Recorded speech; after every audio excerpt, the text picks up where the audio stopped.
Greetings, Neuse Little Pod listeners. This is your host, Matt Gore, reminding you to please like, follow, subscribe, and share the podcast on your available podcast apps such as Spotify, Apple Podcasts, YouTube, iHeartRadio, and any other podcast app you can think of. Share our episodes on Facebook and let us know what you think with a comment or review. Now, please enjoy the show.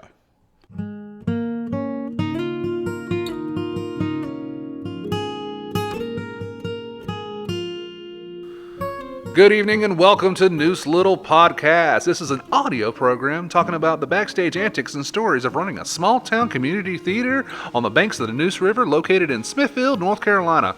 We lovingly refer to the old girl as the Hut. We hope you enjoy. Power through this one because it is hot. And Oompa Loompa Doopa Dee Dawson Wonka is coming, and that is totally awesome. How we doing, folks? Welcome to the Neuse Little Podcast. I am here with some of the cast of Willy Wonka, our upcoming musical to open up the 49th season here at Neuse Little Theater. Don't worry, folks. If you're hearing this podcast, the entire run is probably sold out. By the time this podcast drops, I am sure the entire run of Willy Wonka will be sold out. Because as of this recording, 4 out of the 6 performances are sold out. And as we were walking upstairs, the phone just wouldn't stop ringing. So, congratulations. I am going to introduce these fine people here with me today. It's a hot one, folks. So forgive us if we push through this a little bit, as it were. Sitting across from me is the very talented... Hello, I am Kenny Howell. And then sitting next to him... I'm Randy Jordan. And then next to you... Asher Saab. Abbie Claire. All right, and we have this cast, a little bit of snippet of it. We can't fit the whole cast up here, so we just got a little snippet of folks, a little sample, as it were. And what part do you play, Kenny? I am the Candyman. You said that like it's a horror movie. Okay. I'm the Candyman. Much better. That's good. I like it. No, I'm looking forward to your interpretation now. All right, Randy. I am the good and gentle Grandpa Joe to Charlie. Yes, and you are? I am the new owner of the Wonka Chocolate Factory. I am Charlie. Spoiler. Dang, man, right out of the gate. Sorry about that. I am the spoiled brat Veruca. All right. Okay, so tell me, what has it been like working on this show? How did you come here, Asher? I just drove. That's nice. Yeah. That is a deep and thoughtful answer. I like it. No, how did you hear about us? How did you come here? My voice teacher recommended this show to me, so I just came and auditioned, got a call back, and then Charlie. Yeah, I heard a little story about you, Veruca, as that you came in costume. Is that true? Yes, it is true. So how did you come here? I found out about Willy Wonka by my voice teacher also, and my mom just found it on her phone. Okay, so So I want to get, before I get to the adults, I want to get the young guys, young people's perspective. What was auditions like? Auditions was pretty freaky because it's my first time, and I was surprised that I got a part. It was pretty exciting though. I've been doing theater for a decent amount of time, so it's really fun to audition sometimes. You get those nerves, but it's fun. Okay. So, there were a lot of people, though, right? Yes, there was. I heard there was like 80 people, and that is a lot for us. That is pretty spellbinding number of people. So, Kenny, how did you get here? I saw the posting on Facebook, and I was like, yes. But I did some theater with Neuse Little before. And Roald Dahl is my favorite author ever, so I had to. It didn't matter what part it was. I could have been in Oompa Loompa. I would have been perfectly fine. What have you done here in LT before? Refresh my memory. Cat on a Hot Tin Roof was the. I was the Reverend. Yes. All right, Randy.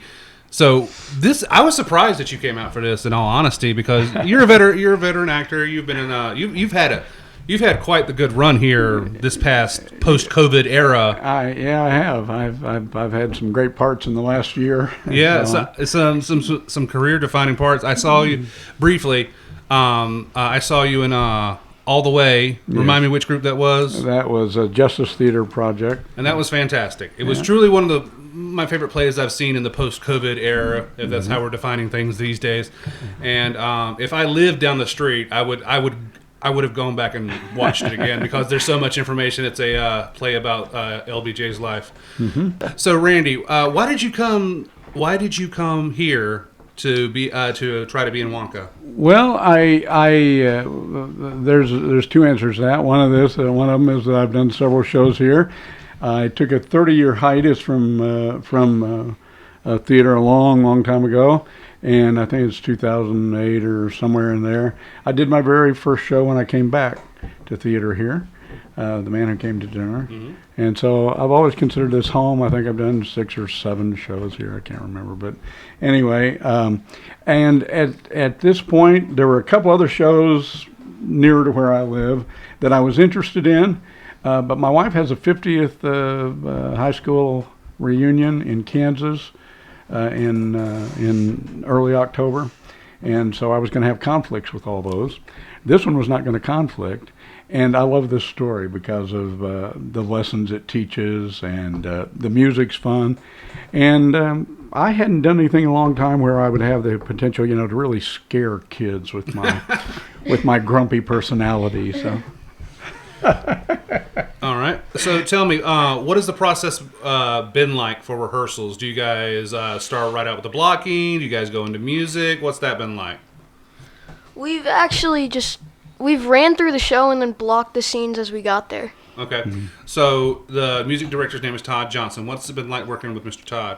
It's cool. It's different than what I'm used to, but it's nice. He'll play through it a few times, and then he'll put on the track and you'll sing it. He'll play the notes for you. They will be using tracks on this show. So, and what's the process been like for you?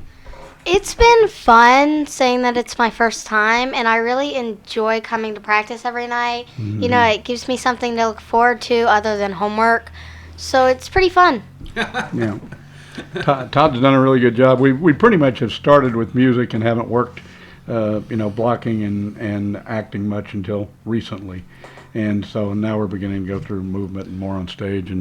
But he's been very good, and he and Sean both deserve great kudos because you've directed, I've directed, and working on this small space with I think 22 some odd people, and a large part of those being kids, and some of them ranging from 5 or 6 up to 13. They've done a great job herding turtles, if you will. It's been they've done a great job. I'm really impressed with them. What about you, Kenny? What's been the process been like for you, the rehearsal process? The music part has been a breeze compared to something I've done before. I did the 25th annual Putnam County Spelling Bee in Benson, and it's all ensembles and it's all people, and you're like matching vocals and everything like that, and it's like super intense. And so we did music here, and I was like, oh, we're only going to do it one time? And I was like, is that it? Are we going to keep on going? It's like, no, we're done for the night. And I'm like, phew. But yeah, it's been fun. Just the singing and the blocking and watching everything come together. It looks, probably from the outside, it looks like cats are being herded on the stage and everybody's running around, but like it just flows and it looks good. So when you see a scene, like half of the time I'm behind the stage and I can go, oh, I see how that has come to fruition. It's really good. The kids have been amazing in the way that they've picked up their parts for music. I'm saying I wasn't expecting that. But man, there's a lot of talent in young people. It was pretty cool to see all the talent in the kids at open auditions. Well, tell us about the other kids. So we got Mike TV, Augustus Gloop, and I'm missing one. Oh, the Blueberry Girl. What's her name? Violet. Tell us about working with them. Working with them is great. They're all so nice, so kind, and very energetic and active. It's very, very nice to it's also nice to just meet new people and just work with new people. Yeah, there's people in this show that are from all over the area. We got Kenny, and you're from the Smithfield area, right? Yeah. And then we got Randy, who's from the Fuquay area. And then where do you guys hail from? Wendell. Wendell, yeah. I'm from Raleigh. So Your mom just flagged me and said, actually, it's Clayton. Okay, so do you tell your friends like you actually live in Raleigh, but you like really live in Clayton? Is that a thing? No, Yeah. I didn't mean to say that. So if you have like an out-of-town friend, like, where do you live? Raleigh. No, I live in Clayton. Okay, I'm just messing with you. We also have a whole crew of Oompa Loompas and squirrels. The squirrels are germane to the musical, not the movie. So tell me a little bit about the squirrels and the function they serve. The squirrels are really important in my big scene because I have to chase them down the slide, and basically that's what I want, and that's basically the purpose of my song. Okay, so you're telling me you to get to where you need for in your performance, you need those squirrels, you know? Basically. In the movie, they made them geese. And this is truer to the original source material, is the squirrels, because they crack the nuts for the candy. Okay, all right. The original source for the musical was Dole's book, Charlie and the Chocolate Factory, rather than Willy Wonka. But I understand the Hershey family got commercially involved in the movie, and that's when Willy Wonka got Really? moved forward. Yeah. Mm-hmm. They wanted to be able to market candy bars with Willy Wonka on it, and so they wanted to name the movie Willy Wonka so that they had a tie-in with their candy bars. They kicked in a few million to get the movie made and have the commercial rights to the candy. But it's a great story either way. But let's talk about some of the themes. So how does your character change throughout the play? I think throughout the play, he even though he gets the factory and everything, he still doesn't change his personality based on how much wealth he has. He's still the kind, light-hearted Charlie that everybody knows. So you're saying he didn't let the power get to his head, right? Yeah, he's not like Veruca. Rude!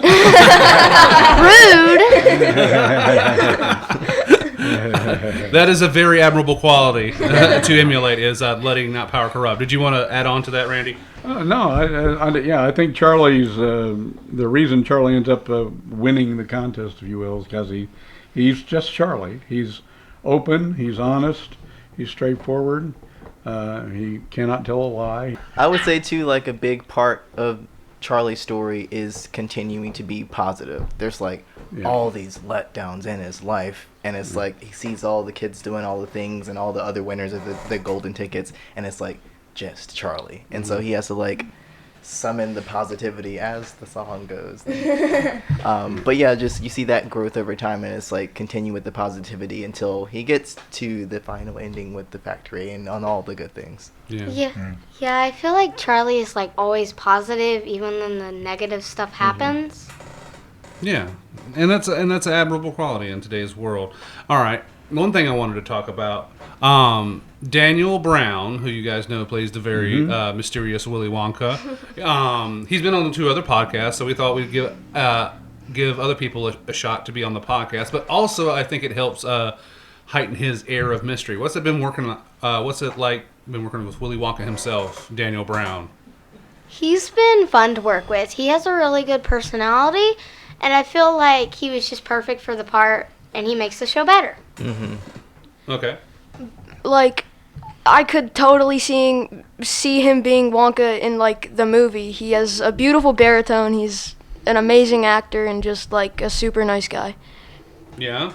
And he has great stage presence. Like when he's on the stage, like you can tell like something is about to pivot around where he is, and he's the focal point, and he distributes the focal point to everybody else. It's really good. He's extremely nice. Yeah, I've enjoyed working with him.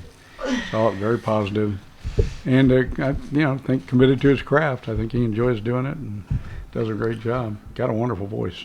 Yeah. He does. I believe that was great casting on Sean's part. Okay, let's talk about your parents. So who plays your parents in the show? Abbie? My dad, I do not know his name, but he's very fun to work with. I haven't had time to know his name yet. It'll come up eventually. I just know him like as Mr. Salt. That's it. Oh, it's Martin. Yeah, Martin Mejia, yeah. Martin is my dad. There we go. So he's very fun to work with, and I feel like he's an amazing actor, and he's really fun to work with as my dad. Yeah, I worked with Martin a couple of times before. He's always a very nice castmate. He's a good actor. Yeah, consummate actor. Violet's parent is Mary Lee Hamilton. Oh yes, yes. Mary Lee's in this show too. She's been in many shows here. Yeah. Okay, gang. All right. Usually these run 30 minutes or so, but it is hellaciously hot up here, and these guys are just dying. So we're gonna ask them one last question about the show, and then we're gonna wrap it up. Okay, just for the sake of our lives. Is that okay with everybody? Yes. By the way, I'll slip it in. The word I was looking for a while ago was privileged. Charlie is not privileged in any way. So he comes from nowhere to just be a nice kid who's honest. And, Veruca is very privileged and very snotty, very Yes. and the rest of them are greedy, and they're out for what they can get. And there's lots of imagery, about kids being spoiled, kids being not well disciplined, that kind of thing. But it's not nasty. It's not mean. It's not nasty. It's just saying. And there's also a couple places where they make it very apparent that when kids aren't real good, it's probably the parents' fault. Yes, it's lightly inferred. Yeah, and it's funny in the show, but can you imagine this in real life? Like these kids That is running just around. horrible. it would be like a horror movie. It wouldn't be like a comedy musical at all. It'd be like terrible. Oh my God, Augustus got sucked up into that thing. How much air does he have left? So what were you going to say, Abbie?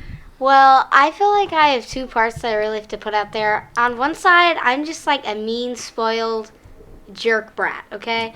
On the other side, I'm a beggar that's like, I'll be nice if I get what I want. So you're saying a manipulator. Yeah. Okay, gang. So we got this show coming up that is already completely sold out. But your opening night is going to be on September 22nd, and it's going to go... Siren. They're coming to literally put us out because we're all in flames. Okay. It's going up September 22nd, 23rd, and 24th, and then goes through the next weekends, September 29th, 30th, and October 1st. Congratulations on your already impressive sales, and we hope everybody stays healthy and everybody goes through this next 2-3 weeks of rehearsal very smoothly. Any final thoughts from anybody before we wrap it up and we all, go downstairs and get hosed off? I do really like Charlie because of all the roles I've had have been fancy, formal people. Besides my last role was Jack Kelly in Newsies. He was poor, but he was like a hustler. He would do whatever he could for money. But Charlie is poor, but the complete opposite. He'll wait his turn and do what needs to do. So you're saying, in spite of his limited financial means, he is able to still retain being a good person. Yes. That's right. All right. And I would say one thing we haven't touched on that I think is really important to this show is that, and I feel sorry for people who won't see it because of this, but it's very imaginative, and it encourages children to use their imagination. If I may, let me read just one line that opens the second act here. Wonka sings it. He says, "You will find in your mind there's a world of endless fascination. No more fun place to be than your own imagination. You can dream any dream. You can savor every situation. Life's in there, a sensational sensation. If you want to see magic lands, close your eyes and you will see one. Want to be a dreamer? Be one. Anytime you please, and please save me one. There's no place to go to compare with your imagination. So go there to be free if you truly wish to be." What a great message. Mm-hmm. Indeed, indeed. Final thoughts, Abbie? I don't really have any final thoughts, but I just love my cast, and I think they're amazing, and everyone's just so good at their part, and I don't think it could be any better. Oh, you don't have a prepared reading? Oh. Okay. And before we head out, Kenny, This has been your first. You've been since the post-COVID era. This has been your first show back with NLT, and we're happy to have you back. You mentioned that we Putnam County Spelling Bee. I was in that show, and you were great, and I was so happy when I saw that you got cast as Candyman. Any final thoughts heading into the last stretch of rehearsal and into opening weekend? No, I'm excited. It's been a blast so far. It's probably going to be a definite blast to continue with rehearsals, and when the show comes out. I just love everybody's energy and the enthusiasm and just the silliness that we bring to the stage, because this show is full of the imagination, it's full of the character, it's full of the development, but the silliness is gonna bring it home. All right, gang, we're gonna wrap it up there for Neuse Little Podcast. I am Matt Gore, and this is my producer Toole. So. And we will see you next time. It's probably going to be about October before we have our next episode. This episode will probably drop like near the end of like Thursday, Friday of your opening night. So look forward to that. And we are all hoping that it will cool off in the meantime. So for Neuse Little Podcast, I am Matt Gore. We'll see you later. Credits for the show. Your host and creator is Matt Gore. That's me. My producer and editor is Toole. That's me. Music is by Cody Walker. Please go look up Cody on Cody Walker Music on YouTube, and he's also on Cody Walker Music on Facebook as well. He's local, so and he's got a couple of albums out. Easy listening, John Denver type of guitar voice. That Cody Walker. All right. Thanks for listening. We'll talk to you later. Bye-bye.